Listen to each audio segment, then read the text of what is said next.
सुर में गाना सीखिए पाधानीसा ऐप के साथ। AI powered personal music teacher from Saregama. Saregama कारवा सुनिए 2.0 पर।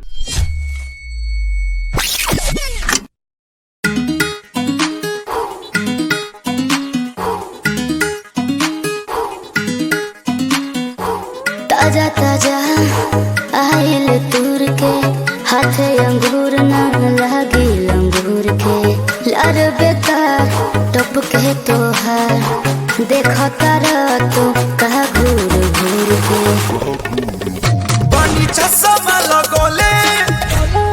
अच्छा बानी चश्मा लगोले दूरबीन जइसन हारमोनिया बजावतानी बीन जइसन हाके नाच रे पतर की नागिन जइसन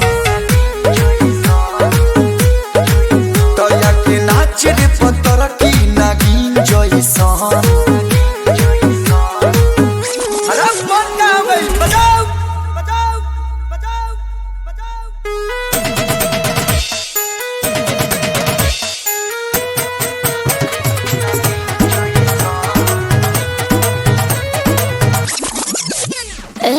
सजिला जब हम ऊपर नीचे सारा जमाना चले पीछे पीछे कहिला फिर से दूर शरीर से लगे लगा है बाहें घींचे घींचे। अरे बोलो अरे बोलो हई तबला आवाज क्या आज तबला आवाज करे तीन जइसन हई ताल पर तू धिनक धिनक दिन दिन जइसन हाया के नाच रे पतर की नगिन जइसन नाच हाया के नाच रे पतर की नगिन जइसन।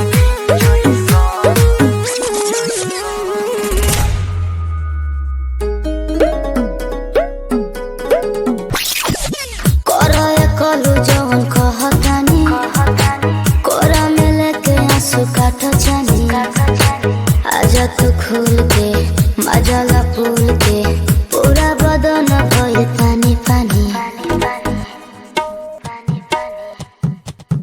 तनी डूब के निकला ओहो हो तनी डूब के निकला डॉल्फिन जइसन तोरा ओठ के सवाद नमकीन जइसन ए के नाच रे पतर की नगिन जइसन।